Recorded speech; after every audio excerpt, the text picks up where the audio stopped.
I work with immigrant communities and I also work with non-immigrant communities. And so my table sitting became a space of saying, how can these two communities connect with one another? A lot of our immigrant communities, significant portions were undocumented and who could not get the politicians elected or vote on the things that we needed to vote. So we needed more support beyond that community.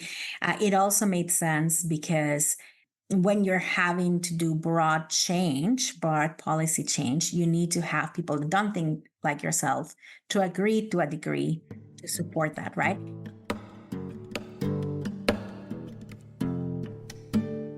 Hello and welcome.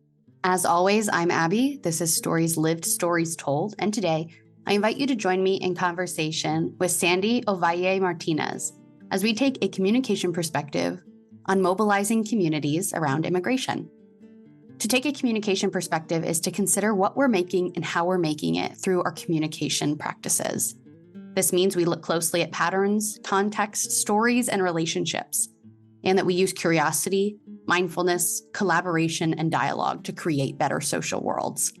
So whether the topic of today's conversation is familiar to you or not, the hope is that using a communication perspective will reveal new ways of seeing and being. At the top of the episode, you heard our conversation partner today, Sandy Ovalle Martínez. As you will hear, Sandy describes herself as a table setter and a space curator.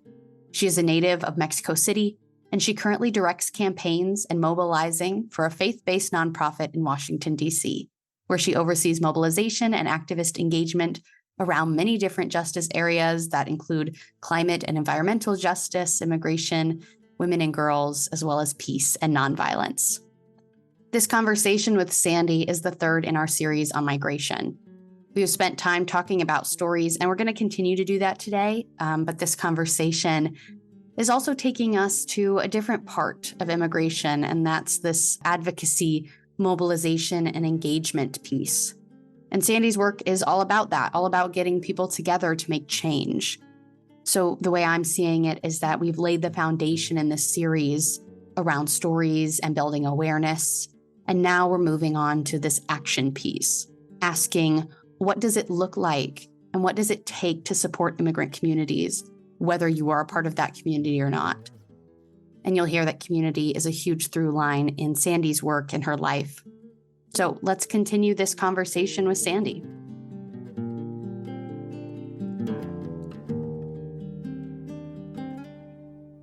Hi, Sandy. Thanks so much for being my conversation partner today.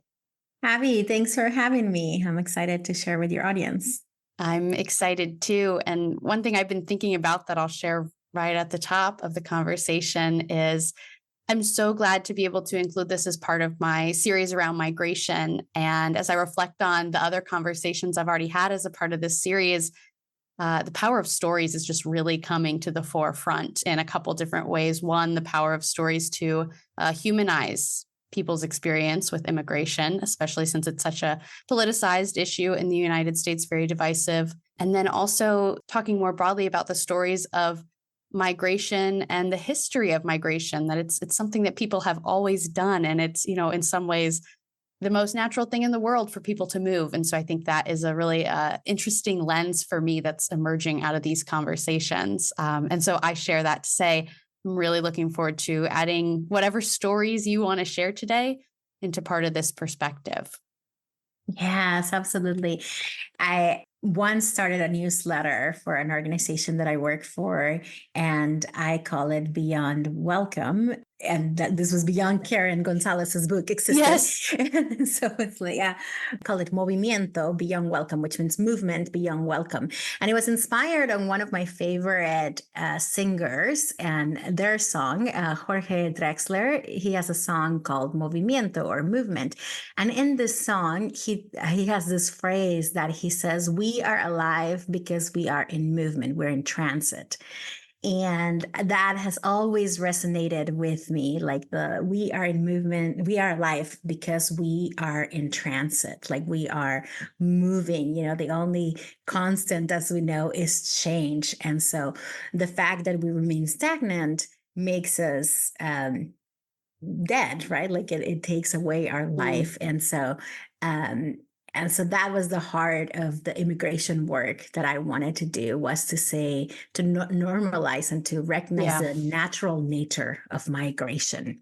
Yeah. Yeah. Well, okay. Perfect. What a great place to start. And I'd love to just jump right in and build off that and offer the opportunity. I know it's such a big question to say, what's your story, or introduce yourself, or who are you? But maybe you can give us a place to start in getting to know you and pick out some other stories that feel meaningful for you to share about who you are.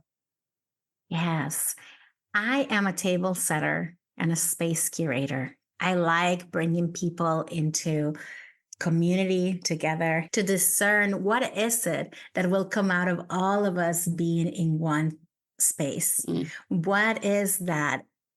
What is it that wants to come alive as this particular people in this particular time, in this particular setting are together? And so I'm someone that likes to listen for that spark of magic that wants to come. As Adrienne Marie Brown often says, that, there is a conversation that can only be had by those people in that moment. And that really resonates with me, because I feel like in my table setting, I want to see, what is that? Where is the spirit of the moment leading? So I call myself a table setter and a space curator. I want to have the elements that are necessary to help people bring more of themselves, to help each other experience the goodness and the fullness of who they are. Yeah. Yeah. That resonates with me so much, because part of what it means to me to take a communication perspective, which is this language that I use, how I try to approach these podcast episodes, is to go beyond a very basic understanding that people have had of communication for a long time, which is like, I talk words at you and that's communication. And that's, it's so much more. It's not just what, it is also how. And, that's a right step in the right direction.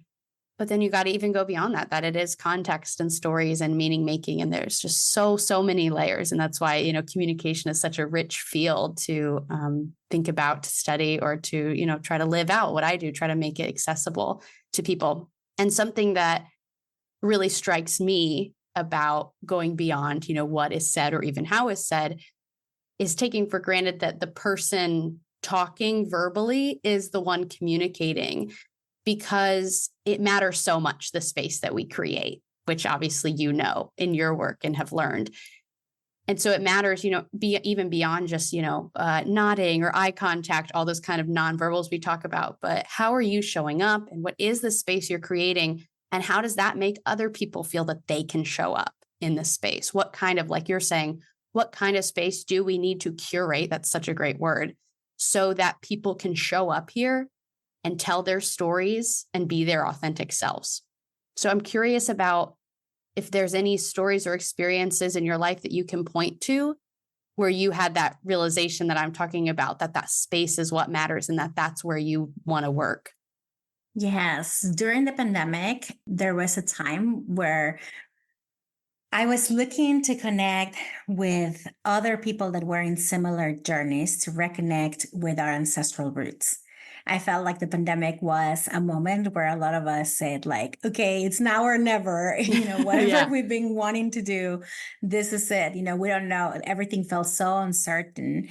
And one way that I thought I need to ground myself and where I could find strength was to spend the time that now was like opening up to reconnect with my ancestral roots. And so I decided to bring a few friends and acquaintances at the time together into a group that I called Antepasadas in the Making, or ancestors in the making. And in that group, part of what we did is, like, we took a book, the Voices from the Ancestors, Latine and Chicane teachings, from Lara Medina and others. She's the editor of this beautiful collection of essays, rituals, memoir. It's like a beautiful book that is written in a very non-Western way, right? Like, it's written with like non-sequential order, if you will, but just like throws in different, poems and rituals together. And I didn't know exactly where or how, but that served as a guide. And so I brought together folks into Zoom rooms, and we started saying, let's explore what's in here and see if there are things that resonate and that we can do. And so I would, curate altars over Zoom that, that people were asked to bring things into our virtual art altar, right? Yeah. And so they were like bringing things from wherever they were in Texas or California or here in DC or Baltimore.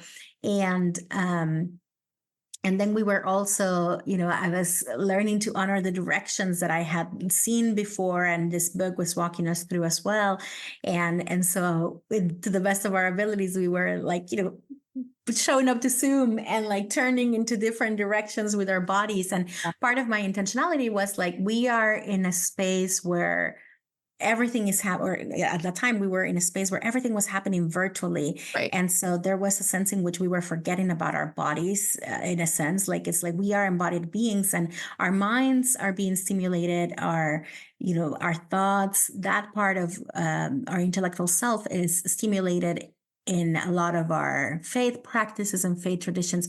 But one of the aspects that was being neglected at the time was our body, right? Like we weren't in a physical space greeting each other or singing together, etc. And so this space was what made me say, like, I think this is what I want to do. I want to curate spaces that help people bring their embodied selves and where we can connect with their ancestral roots. And and it started with that little group called Antepasadas in the Making. Yeah, that makes sense, that it would be a kind of, we're working with what we can and doing the best with what we have in the virtual space to still tending to that space, even though it looks very different than being in person. That's really neat. What does it mean for you to be a table setter? Why do you use that language specifically? Yeah, I think table setter was, I see it as like, what are the ingredients? Who are the people that need to be here? So in a sense, it's related to that space curating, but more on what can I offer that will open up space for that magic spark to happen? What is the conversation that needs to be had? Just like, what is the intro phrases that need to be had? I see, oftentimes when we think of table setting, or I think of table setting, I think of my own family, like, entertaining each other, right? And so thinking of like how much provision we needed to have so that there was enough for everyone to eat, right? And the intentionality that goes into making particular dishes. And for my family, every year we gathered, when my great grandma was alive, we gathered for her birthday. And it would be like a really big celebration. And I talk a little bit about that in our Cafe with Comadres podcast. But they made two dishes every year, and the two dishes that they made to celebrate great grandma Merceditas was mole, which is a sauce, chocolate-based sauce, and the kind that we ate, and an arroz. They made rice, and so. But I think about all the intentionality. They cooked wild turkey in this chocolate-based sauce, and there is so much preparation that needs to happen for that. Like, you need to have like all of this preparation, and so I think table setting is like that. Today, maybe I'm not making mole, but I am thinking about like, what aromas do I need to have? How does my heart need to have space? Like it's almost like getting myself ready to receive people, to host people. And so to make space for people. And so that requires centering. It requires, that I create an open space here at home, like that. For me, it does mean like, how can I like make the space more inviting. Mhm. Yeah, when you talk about table setting, for me, this very rich imagery of gathering around a table, sharing a meal, which, invokes kind of like warm, loving feelings of community, like you've already talked about, kind of come up. But I appreciate what you're saying is that it's not just that moment, the sharing, the being together, but the kind of preparation. What are we doing consciously and intentionally to set up that space to be one that is so inviting and warm? Because it's not something that just happens. It takes people who are willing, like you, to pay attention to the space and to ask, Yeah. what do I need to do to make this a space that we want? And I think that's so important, because another big part of what it means to take a communication perspective is to orient around choices, and seeing yourself as the language we use would be a curious participant. And so saying, okay, I show up to my social world and I'd love to be curious about what are the choices that I'm making, and what are the stories I'm telling, and what kind of choices do I want to be making? And so that's something that's like empowering to me, to say, if you don't like the table that you're at, you can make choices and set a new table for yourself and for your Mm. people. Yeah, I love that. Yes, um, and my hope is that the tables I create make it easier for people to know, like, okay, is this a table that I can be in, or this is how I can shift the table? That there's a Right. table where there's exchange that's happening. But something that I'm learning is that it's not just the preparation of the table and the table itself, but it's also what some practitioners call integration afterwards, right? Like that there are some tables that are so rich that then you go into, okay, how does this table continue to be a living organism? How does it continue to be in movement? Like we said, how does it continue to have impact in movement in your life in the future? And that's something that I'm learning. I don't think I thought too much with that group, for example, about like, okay, we did this and then what? Where do you go with that? And it's something that I want to be better at, so that's yeah. Yeah. Now that I know more about your kind of orientation toward being this space curator, I'm curious about how you apply this framework or this way of being that you have towards your work advocating for immigrant rights. Yes, I think, initially I started this work out of a place of connection. I came to the US, and pretty soon after, like 2 or so years after, I got connected to a church. And in that church, I met people who just had a level of faith that I had never seen. And also, these were people that embraced me as family. And so I spent significant time with them. It was a small church.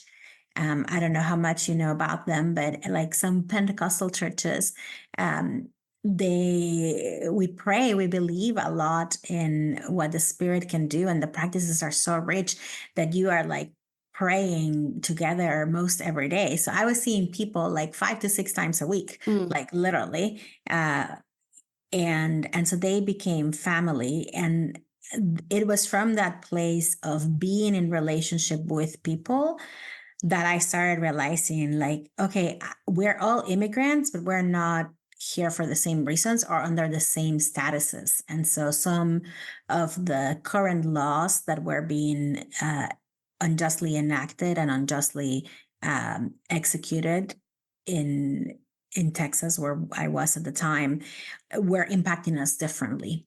And so that stayed with me and carried with me throughout the years. I've been in this work for nearly 20 years now.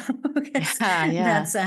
That's like these experiences that I'm telling you about they're literally 20 years ago, a little bit over like 21 years ago when I first started being a part of that community. And in the years that I followed, I work with immigrant communities, and I also work with non-immigrant communities. And so my table sitting became a space of saying, how can these two communities connect with one another? And I work closely with Reverend Alexia Salvatierra, who is in the Los Angeles area. And so part of the model that she developed and that really like resonated because of this table setting was that she believed that immigrant and non-immigrant communities needed to work together to transform our immigration system. For me, it makes sense in the sense that, a lot of our immigrant communities, significant portions were undocumented and who could not get the politicians elected or vote on the things that we needed to vote. So we needed more support beyond that community. It also made sense because when you're having to do broad policy change, you need to have people that don't think like yourself to agree to a degree to support that, right? And for Reverend Alexia, she had this concept called the exchange of hope and passion. And so her theory was that immigrant communities were now they had been doing this work for a really long time, but after not seeing results, had lost hope. And so they were tired and just hopeless because they have done this for a long time.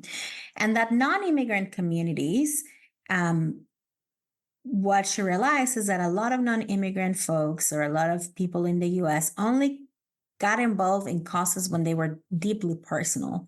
And she saw that because when they tried to pass the DREAM Act back in 2012 or right before then, it didn't go through. And part of what the Congress people would say is who they got calls from were people who oppose the DREAM Act, even though that there was a lot of support for it. They just didn't get enough calls. And part of what her theory was is they just don't have enough passion for an issue that is not as personal. And so she figured if they come together and they come together in a mutual relationship to change something, to work for a goal together, that the non-immigrant folks grow in passion because they all of a sudden this becomes a personal issue, right? Now they know someone. It's not just this faceless immigration issue, but now it has a story. Now it has a character, right?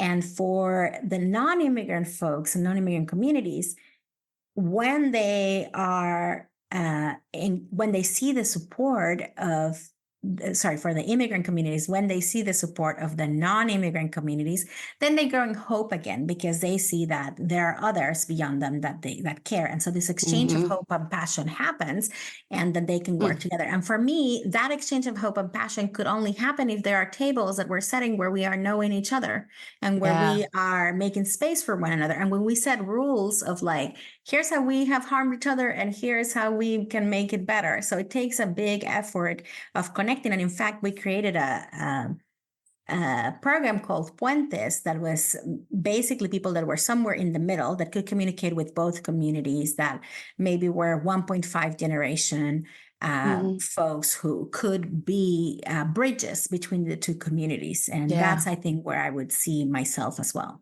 So in that bridging position. So.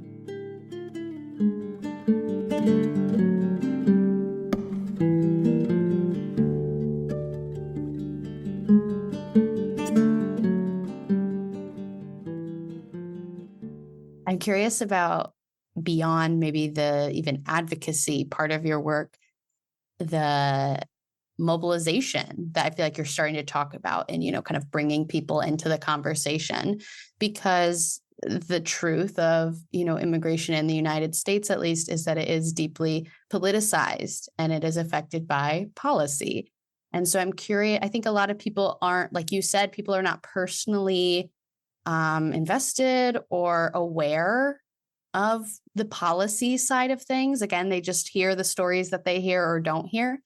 And so I'm curious if you could speak more to what that has looked like in your experience to truly mobilize and to, kind of empower, encourage different communities, whether they are immigrants or non-immigrants, to work together to truly mobilize to make change happen. Yeah, I think some of the best moments in working in immigration have been where I was at the local level and I was working with this coalition called Matthew 25. And the coalition had been really involved in lifting up how the previous administration, the Trump administration, was making cruel, was enforcing laws in a very cruel way. One of the biggest changes that they did is that they shifted their priority for deportations, for enforcement. That before they were really focused on people that had committed crimes, not necessarily entering into this country without inspection, because that was not considered a crime. Yeah. But people who had felonies and other types of things. And all of a sudden they made this entry into the country into a crime. And so then they started, that shifted the priority of who they were persecuting. And so in one of those, instances in California, there is a pastor, Pastor Noé Carías, and he is a pastor that came to the U.S. at a very young age. He is a pastor who is married to an American citizen who has American-born children, U.S.-born children, young children, and who is a pastor. Like, it's like someone who's like a leader in their community, and it's like serving the community, right? Like, not the person that you go after, but the person that you seek to protect, because they are investing in their community. They're lifting, they're helping families. And Pastor Noé, and there's multiple places. Brave Films has a great film about his story and the work that Matthew 25 did. Pastor Noé had, periodic check-ins with ICE that just were regular check-ins that people that are waiting for a benefit or are waiting for a case to be delivered have. And so all of a sudden in the last administration, he starts having those check-ins more frequently. And on one of those check-ins, he was actually detained. And so he was sent into a prison, into a detention center, which looks like a prison. So And so that prompted that community to be, what prompted our community to do is to say, like, if not even Pastor Noé is safe, then who is safe? Like, if this person isn't safe, then who is? It's like, this is the pastor. What about his congregation? If not even the pastor can be safe. Right. And so this movement organized, Matthew 25 organized prayer vigils every day, mostly every day, like very periodically outside of ICE. They organized outside of the court in LA. And the immigration court in Los Angeles, and they organized meetings with the different directors of ICE in the localities where the detention center was, and I got to be a part of this. I got to be a part of helping organize for those vigils and helping coordinate a little bit of that. And it was just a beautiful community that said, this is not okay. And, he can't be detained. There's like children that are behind. There's a wife that he's leaving behind, and a whole congregation. And there was no reason to detain him. And so after 59 days of being in detention, Pastor Noé was released. And what we saw was like deep support from even conservative denominations that have not typically taken a stance on immigration, were shifting their support because they saw, this is one of us, right? And so it's like, what are you going to do? So that moment was one of the highlights of where I got to see, like, yeah, this is why we do what we do, because this is not okay. And and we want to change that. Mm. Yeah. One of the things, I spoke with a woman named Dora Rodriguez, who immigrated to the United States from El Salvador in 1980, and now is an immigration rights advocate and does many, many wonderful things. Working right at the border in Arizona is where she's located. And she talks about the stories that she hears of people immigrating and relating it back to her own story, others in her community. And that the thing she keeps coming back to is this kind of idea of like the shared humanity in these stories, kind of like of course you would want to flee violence. Of course you would want to try to give your children a better opportunity. Some of these themes that she would hear throughout these stories, providing that opportunity for kind of personal connection and investment to say we're more similar than we might have thought, and I think there's something really strong in that, to find that shared humanity and that connection. You already spoke about the church that you became involved with when you first immigrated here. And I'm curious to know more about what kind of community or support or any other, specific experiences that you had early on that stick out to you as being really meaningful and as being the kind of experiences you hope to provide for others. Absolutely. Well, like I said, this community was the first community that showed me that faith was something that could like guide all of life versus like just something that you added onto your life. Sure. And so it was just really meaningful. People in there just really inspired in me a deep respect because they were people who were hardworking. We would meet at church at 6 a.m. to pray. And then some of them would go find work as day laborers. And I just saw that as like their deep commitment to this, to their faith, right? Like they were depending on this before they went to find work. There were people who, did the best that they could with all of that they had to provide for their families. And it was just beautiful to watch how they attributed to God all of the success or all of the good things that were happening in their life, and how they were making space for someone like me who was, a student that was without a family here, but who just was very different in many ways, and then yet was being embraced without criticism, but with lots of understanding and lots of support. And some of the most formative experiences there were, well, let me tell you this story. It's a formative experience that happened there because it really shaped my understanding of what was happening in our country.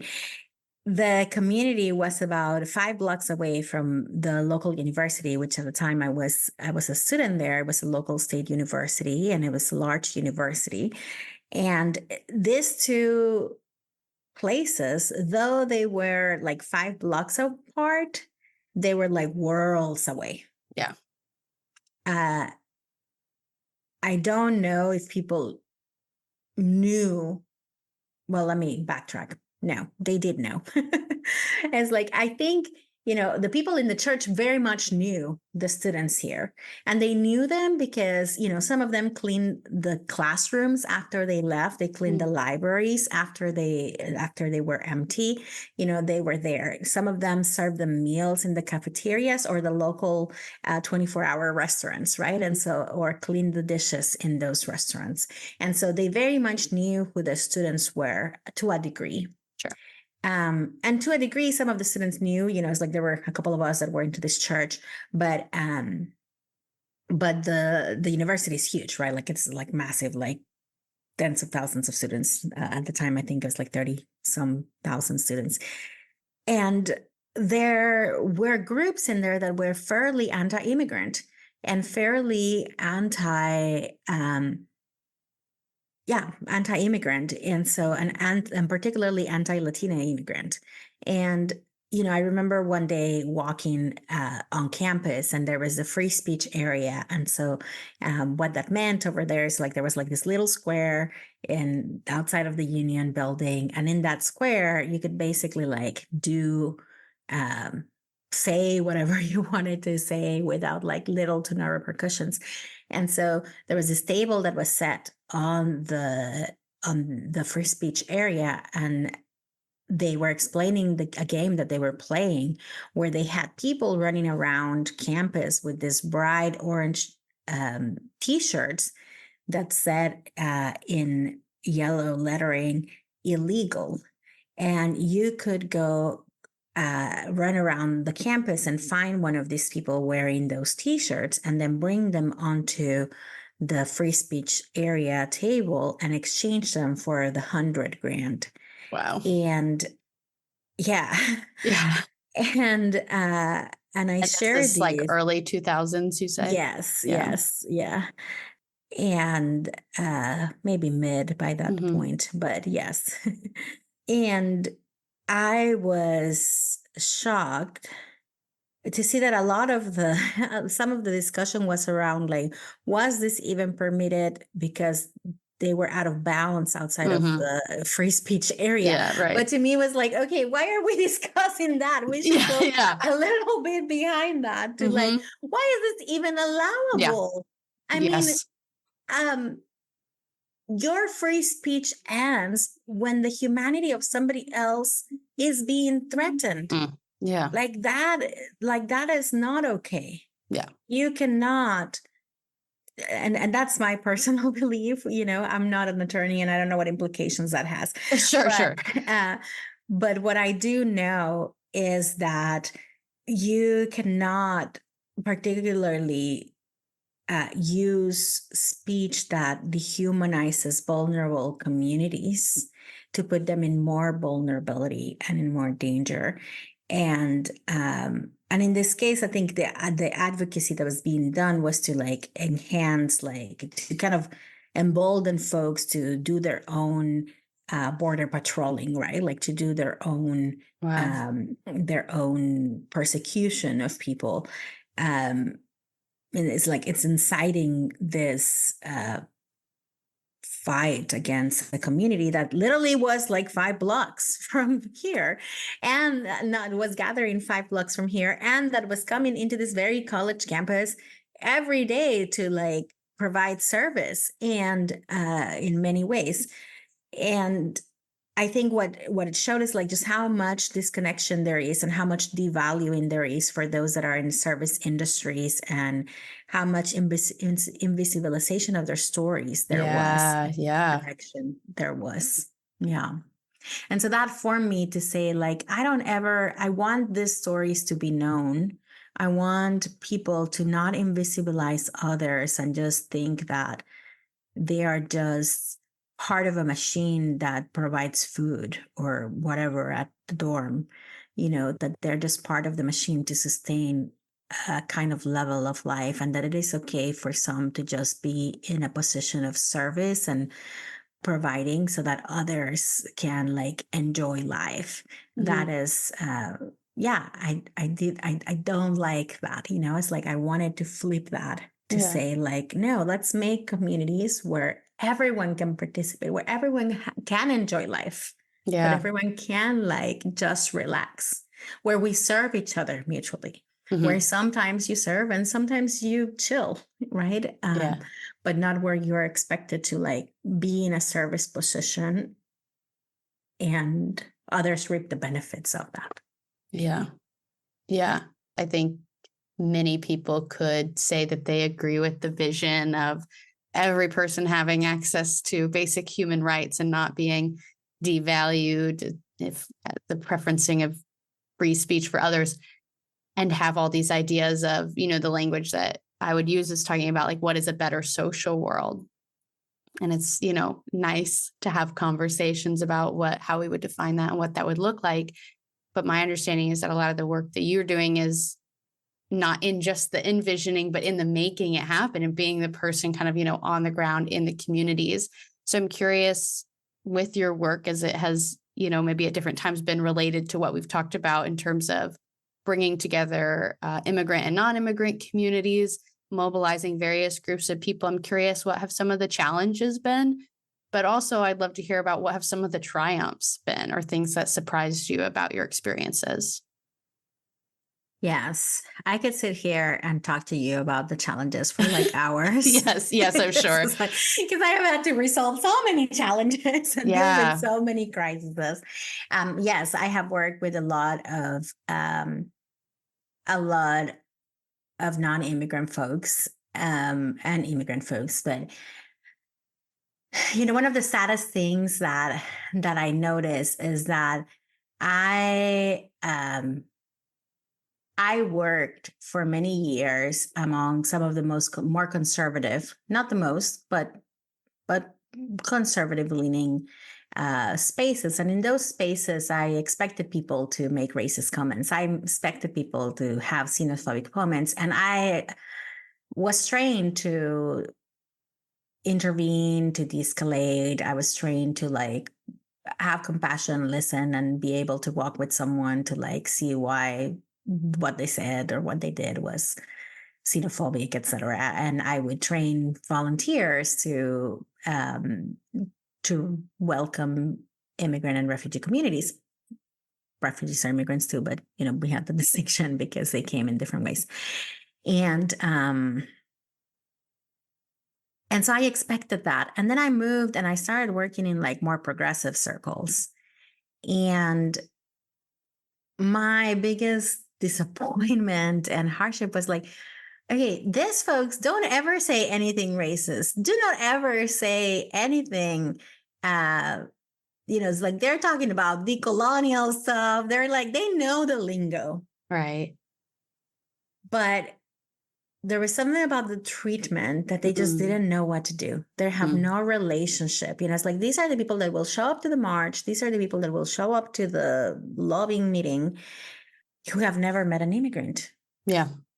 Who have, and so to me, that was also puzzling. It's I neither want someone that is just doing the direct service, meeting immigrants all day, but doesn't know how to think of systemic things, or is not taking that into a systemic level. But I also don't want someone that is just all about the system, but doesn't know the people. Yeah. And so I got to see those two poles and felt okay, neither, it's somewhere in between. We got to meet Right. where you are leading from connection and you are also dealing with your own biases, etc.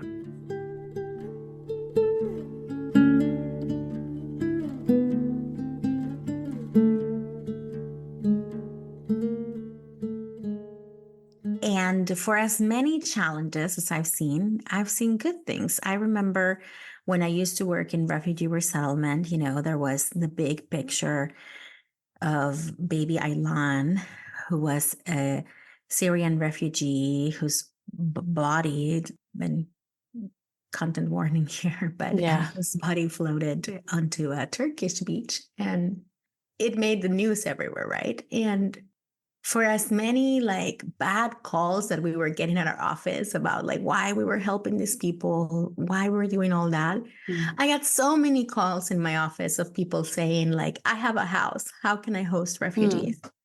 I have a car, how can I give it to refugees? I have, this is what I can offer, how can I volunteer? And so for as much evil and as much crisis as we had to deal with, I got to see a beautiful side of humanity. I got to see a beautiful recognition of people that were seeing no, that's not okay. Yeah. It is not okay for someone to have to make such a difficult choice that the safest place that they can give their children is on this balsa, I don't know the English name, but raft, and that this is what's going to happen to their children. And I think we see it today. It is not okay what is happening in Gaza and Palestine. It's not okay. Yeah. And for as much bad and evil as we're seeing, we're also seeing the beautiful humanity that is coming together, right? And in university campuses, having these communities together. We are seeing all of these beautiful people rising up to say, this is not okay. Enough is enough. And so I think it brings out the goodness of humanity. I wish it didn't take that to bring the goodness of humanity. Yeah, that's a great point. I was thinking exactly that as you were speaking, that it's a real shame that it takes such extremes. And also because we live in a world where extreme things like that are happening, we can recognize them for the opportunity, the moment that they provide people to do some reflection, to feel in touch with a shared humanity, in touch with empathy towards other humans. And it just takes me back to the power of stories. One thing I think of as I think about stories is that it's not this kind of shallow or performative thing where we're trying to commodify someone's story. Every single person has a very different story. And so in a way that is not commodifying, this is the story, but it's so powerful to hear the real lived experiences and stories. And that applies to any topic, but specifically what we're talking about around those who have migrated. And like you're saying, not just in the United States, but globally. It's meaningful, to see the way that the sharing of stories can spur people into action. Yes, absolutely. I think it is. It is going back to what Alexia said, right? Like there is, when you hear the stories, you gain passion, right? And we're seeing it like now that we know the stories. For those of us that are coming around to see, like now we know the stories of Palestinian people, right? Like it's not just this issue that feels really complicated, but there are stories behind it. And so then people are seeing that, like, that's not the world that we want to live in. Mm-hmm. Yeah. As we're kind of extending our conversation, I know that your work extends beyond immigration as well. So I'm curious about your experience with developing what, the language I would use is kind of an intersectional lens of seeing all of so many issues in the world being interrelated. I'd just be curious to know what your experience with that has been. A word that I learned recently is polycrisis. And that has felt really helpful, almost like a kind of step beyond just an intersectional lens, but to really take on the perspective that all of the injustices and inequities in the world, the environment, sexism, racism, all of these things going on in the world are all part of one polycrisis. And that it makes sense to me, to see them all as being interrelated. Yes. Intersectionality is definitely a lens that I'd like to bring into the work of immigration. Surely there's lots of migration happening everywhere, but the way that migrants are received and the way that migrants are able even to leave countries has a lot to do with their identities, right? And so people with more money are able to leave their countries of origin in a different way. We even have terms for those that leave with money, right? And that leave from like more from higher income countries into lower income countries, and we call them expats, right? And so we don't even we have a way in which that migration is counted completely differently. Yeah. And then there are ways in which our government also receives folks in ways that are dependent on their identities, right? And so there are ways in which our government makes it easier for investors to migrate, right? Like if you're bringing money, there are easier ways for you to come into this country. But if you are an indigenous person that, we may not even have forms in your language. We may not even have interpreters that can help you access this. Recently, in the last year or two, and there's been this CBP-1, an application that now asylum seekers need to use to apply for asylum. And it kind of opens up a number of spots while you're away from the US, right? Like this is when you're still outside of the US. And one of the requirements is to you upload a photo through it.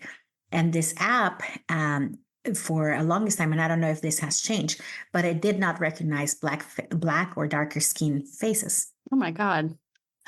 And so it was, with all the technology that we have, this intense, this is programmed by human hands, and somehow this landed in like the inability of this application to be able to recognize darker skin and black skin faces. And so it goes to say that there's an intersection there where racism and migration impacts people differently than it would a whiter, lighter skin person. So yes, while I work in many other areas, I think I do also bring the immigration question in many of those areas, right? Yeah. Like when we give child tax credits, I talk about like, how does that get to children of immigrants? When we do maternal and early childhood development, we do a lot of work in that. I think about, and what about immigrant mothers? What about migrant babies? Like, how does that impact them? So it's the question of asking, like, how can we expand this to include those that are in the most vulnerable circumstances? Because if we change things for those that are in the most vulnerable circumstances, we change things for everyone. Yeah.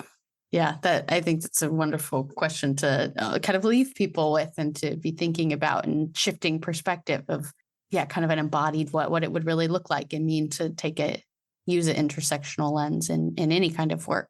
But I guess as we kind of come to a close, Sandy, I really appreciate everything you shared today.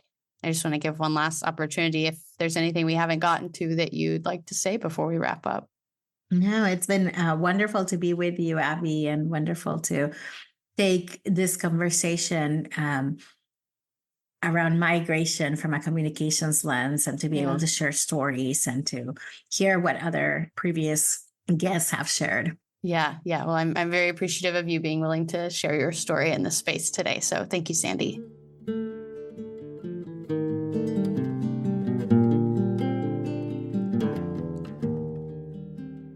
Okay, that is all for our conversation with Sandy. At the end of each episode, I like to offer some questions to reflect on. This acts as a next turn so that the conversation doesn't stop just because the episode does. Today, the questions I would have you think about are: what communities are you a part of? And how can you engage in action around immigration?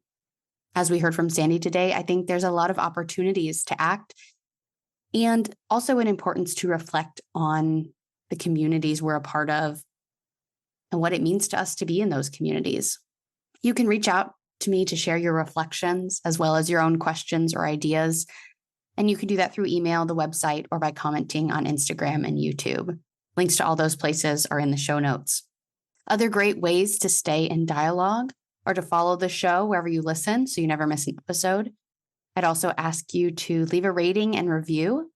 And most importantly to me, share this episode with someone you would like to invite into the dialogue as well.